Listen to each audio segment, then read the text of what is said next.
So the thing I wanted to talk about today actually is why we have processes, people and technology in the strapline for our logo, our Adapta Consulting logo, because it isn't accidental, it's very deliberate, and the order in which those are written, people, processes, technology, is relevant too. It's quite normal to bump into those three terms in any kind of conversation around information systems, of course, because people talk about people, processes and technology, and normally they do talk about it in that order, people, processes and technology, and particularly I think organisations in the sector which put people first, quite rightly, want to put people first when they're talking about that kind of relationship between the components of information systems. We very deliberately put people second, and I thought I might just spend a minute explaining why that is, because it isn't anything to do with not valuing people, because we do.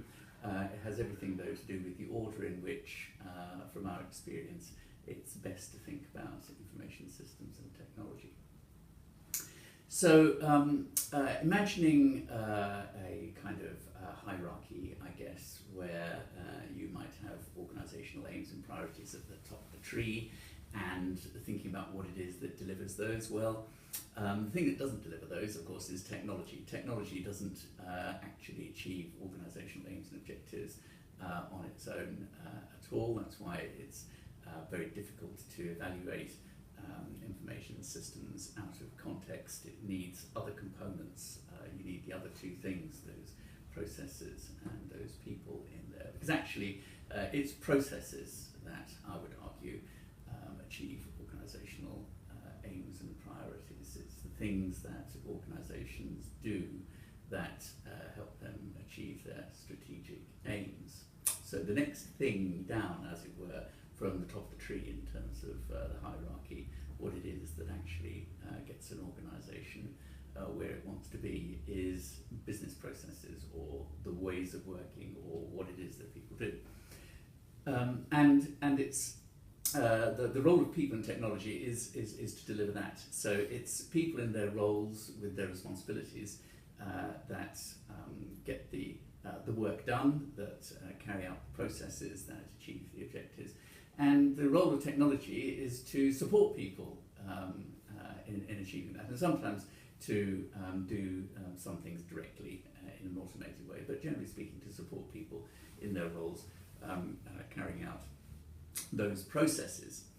And so the way to get at the right information technology strategy for any organisation, I would say, without hesitation, is not to start with the technology, but to start with the organisation's aims and priorities, and to understand what the processes are that are key to achieving that, then to look at the roles that people need to have and the responsibilities and authorities that need to go with that, and the cultural context that all needs to operate in order to do the things that the organisation does in the right way and achieve the priorities, and then to look finally at the technology which is going to support all of that.